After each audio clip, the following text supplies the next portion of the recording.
Hello, everybody. So, I'm not sure if you've heard, but the Medicare cap has been repealed for physical therapy. And first off, it's a big win. It's great that Medicare beneficiaries have access to physical therapy as long as they need it. That is a good win for our profession. We took a couple of hits with this, but not a huge hit from a personal perspective. But my wife is a PTA, so there is a hit in there that will be coming in 2022, which we'll have to see how this plays out over the course of time. The thing that I want to talk about today is fraud, right? And it's a hard topic because as much as I appreciate having the Medicare cap repealed, I'm not sure. Gosh, part of me is afraid for our profession because we're not able to police ourselves. When we have big corporate PT companies that are traded on the stock exchange, and we have corporate PT companies that are worth well over $2 billion if you look it up on Cranes, it's scary. These people are making money and they're making a lot of it. And so I have to question how. I've had many patients come to me telling me that when they're in the clinic with a therapist, that it's 3 patients to one therapist, 4 patients to one therapist. It's scary to hear what's actually happening out there in our profession.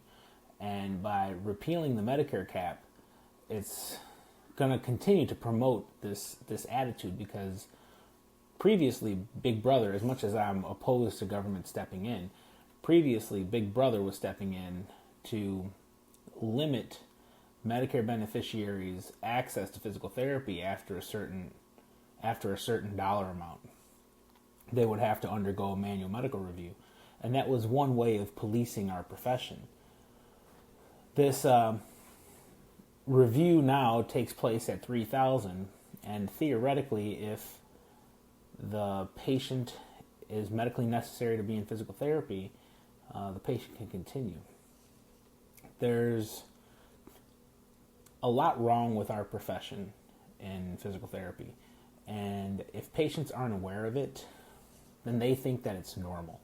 So if you are a Medicare recipient and you use Medicare as your primary insurance, there's some things that you need to know.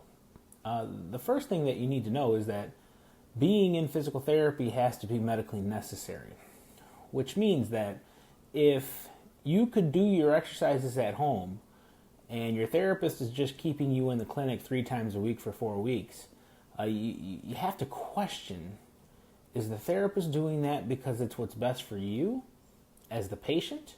Or is the therapist doing that because it's what's best for the company? And I've had these conversations this week, this past Saturday with a group of PTs, and it's unfortunate, but there's corporate requirements that come down from some of these companies, and I'm against it. First, right off the bat, I'm against it. Right patient, right therapy, right time. Whatever your issues are, our treatments should be catered to address your issues, regardless of whether it's 3 times a week for 4 weeks, one time every other. I mean, I have some patients right now that I'm seeing once every other week, and working on progressing them towards their goals, towards independence. Your plan of care, your treatment should not be dictated by profit. That's the basic statement that needs to come out. Your treatment should not be dictated by profit. Your treatment should be dictated by what you need in physical therapy. If at any point in time you feel pressured to be in a place 3 times a week for 4 weeks, I have one piece of advice for you. Call the Office of Inspector General. Please, report this stuff. Because if this never gets reported, then it's not really a win for our profession to have patients treated beyond that $3,700 limit that was previously proposed by Medicare. We need to make sure that the patient's best interests are our best interests. And it has to go beyond profit. It has to go beyond a paycheck. Our profession has core values. And a lot of us practice by these core, I'm going to put my hat back on. I'm just not looking at my hair. Our profession has core values, and a lot of us practice by these core values. But I've heard from many therapists over the country, actually, I've had phone calls coming in from all over the country, that they're pressured to see patients longer than they need to be seen. They keep patients longer than they need to be seen. They bill patients more than what the patient should be billed. That's a problem. And if you see that, you need to report it. If you're a therapist and you're watching this, you definitely need to report it. I'm doing my part as best as I can, but you need to do your part as the patient. You have a responsibility to yourself and to the insurance company, actually, because if they're getting defrauded, that money's actually coming out of your pocket and my pocket, and I have a problem with that. So if you're in a place where you're being treated, 3 patients to 1 therapist, ask the person who's treating you first, are you a licensed physical therapist, or are you a licensed physical therapist assistant? If the answer is no, they shouldn't be working with you and billing you as if they're treating you. We have to make sure that you guys know you should not be treated by somebody. If you're a Medicare patient, if you're a patient who uses Medicare as your primary insurance or secondary insurance, you should not be treated by somebody who is not licensed. And so that's a question that you have the right to ask, and I pray that you ask these questions when you go in to see a physical therapist. Just this week, I had a patient come into my clinic, and I treat patients one-on-one all the time. And the patient was shocked that it was just me and the patient. And there weren't other patients in there exercising, other patients in there being treated. And it blows my mind because this is a Medicare patient who's been to one of my competitors down the road, and she was being treated 3-to-1. 3 patients for 1 therapist. There is a way to do that ethically and legally. It's just I've never seen it done in a company. So if you're in therapy, again, I hope you're going to ask your therapist, 1, are you licensed? The second thing I hope you ask your therapist is, are you billing me as if you're seeing me one-on-one, or are you billing me like you're seeing me with 2 other patients?